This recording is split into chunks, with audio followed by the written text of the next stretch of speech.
Kenalkan, nama saya Asrul, peserta Latsar CPNS Angkatan 63, kelompok 3 dari unit kerja UPT Puskesmas Biduk-Biduk.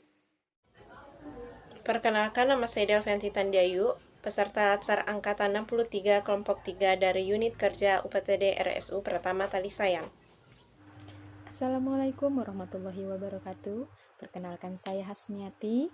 Saya peserta Latsar CPNS Angkatan 63, kelompok 3, Pemerintah Kabupaten Berau, asal instansi Dinas Kesehatan UPT Puskesmas Merapun.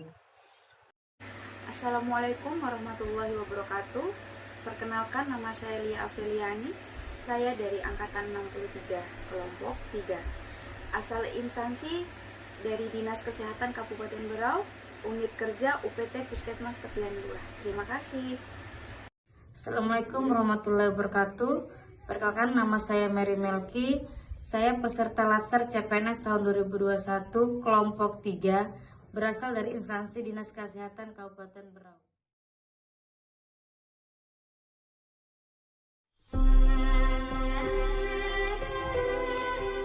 Mari mengenal Indonesia. Indonesia, negeriku tercinta yang begitu luas.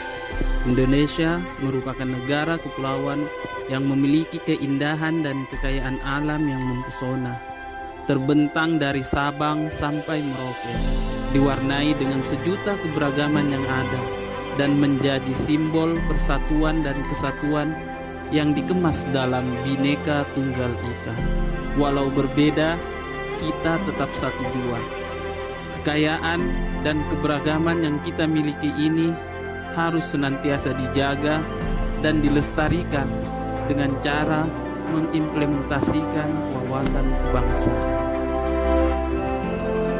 Wawasan kebangsaan adalah cara pandang bangsa Indonesia dalam rangka mengelola kehidupan berbangsa dan bernegara yang dilandasi oleh jati diri bangsa dan kesadaran terhadap sistem nasional yang bersumber dari Pancasila, Undang-Undang Dasar Negara Republik Indonesia tahun 1945, NKRI, dan Bhinneka Tunggal Ika, guna memecahkan berbagai persoalan yang dihadapi bangsa dan negara demi mencapai masyarakat yang aman, adil, makmur, dan sejahtera.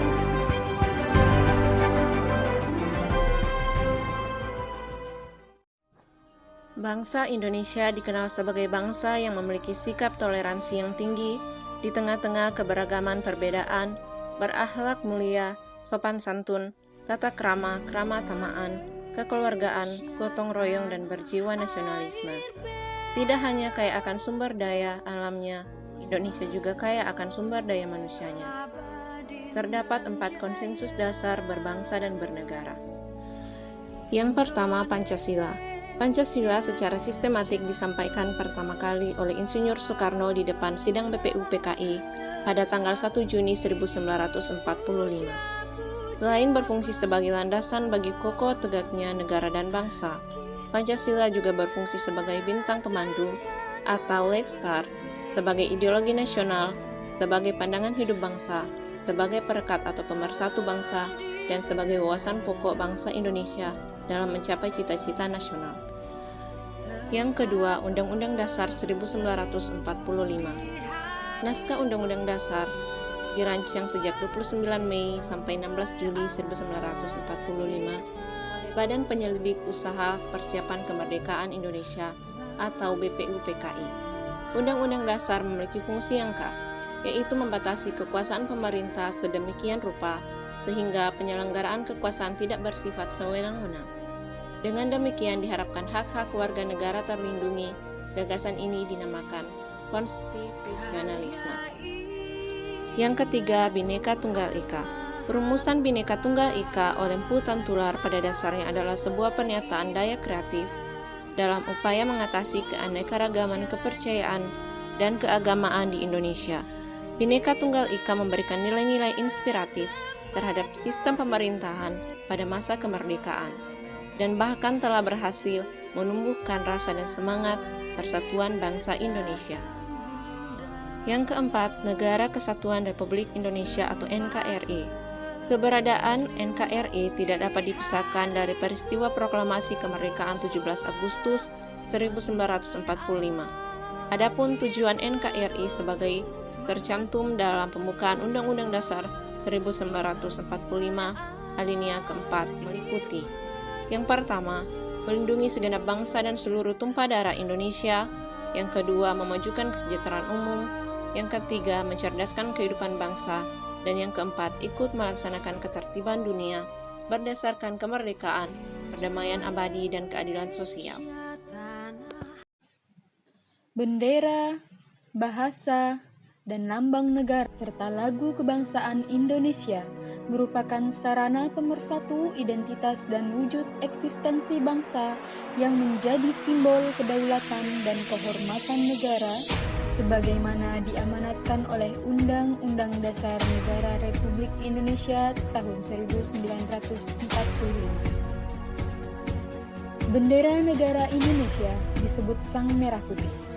Bahasa Indonesia yang dinyatakan sebagai bahasa resmi negara dalam pasal 36 Undang-Undang Dasar Negara Kesatuan Republik Indonesia tahun 1945 bersumber dari bahasa yang diikrarkan dalam Sumpah Pemuda tanggal 28 Oktober tahun 1928 sebagai bahasa persatuan yang dikembangkan sesuai dengan dinamika peradaban bangsa. Lambang Negara Kesatuan Republik Indonesia adalah Garuda Pancasila dengan semboyan Bhinneka Tunggal Ika. Lagu kebangsaan Negara Kesatuan Republik Indonesia adalah Indonesia Raya yang diubah oleh Wage Rudolf Soekarno.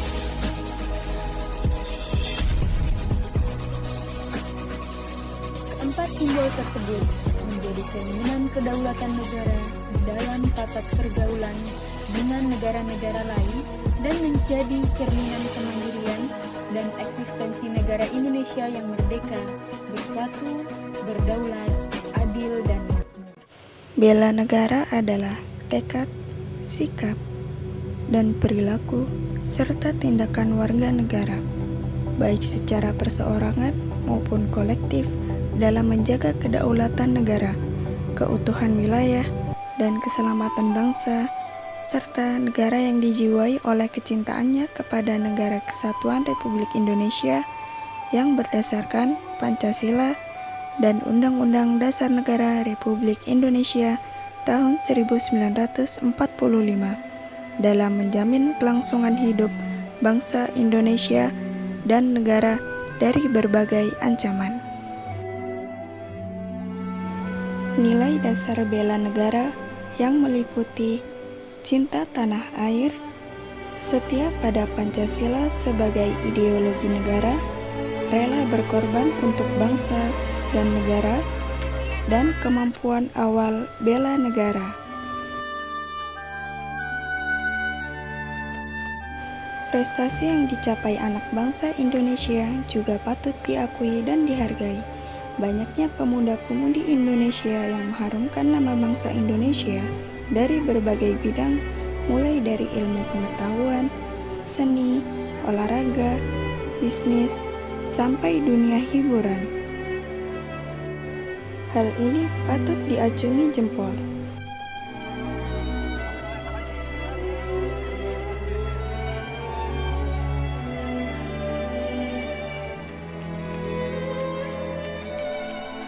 Indonesia adalah negeri yang kaya, yang memiliki sumber daya alam yang melimpah.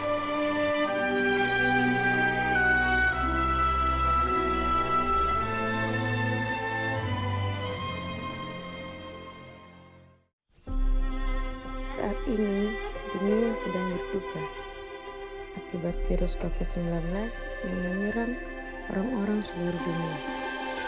Awalnya, virus ini berasal dari Wuhan, China, dan kemudian virus ini masuk ke Indonesia. Pemerintah menganjurkan kepada seluruh masyarakat Indonesia untuk tetap tenang dan mengikuti protokol kesehatan. Meningkatnya kasus COVID-19 memberikan dampak bagi para tenaga kesehatan dan rumah sakit hingga tidak mampu menampung bahayanya pasien Pencegahan yang dilakukan untuk mengurangi tingkat penularan COVID-19 dengan melakukan work home bagi para pekerja dan pembelajaran bagi para siswa. Hal ini untuk bisa memutuskan rantai penyebaran virus COVID-19 yang terjadi di Indonesia. 2 tahun lebih kita dijajah oleh COVID-19. 2 tahun lebih juga kita berusaha untuk menjaga ego masing-masing, bukan untuk kepentingan diri, tapi untuk kepentingan kita bersama. Tahun ini pemerintah telah mengumumkan tentang pelepasan masker di area terbuka. Tapi kita perlu sadar bahwa belum 100% pemerintah mencabut tentang pembebasan masker.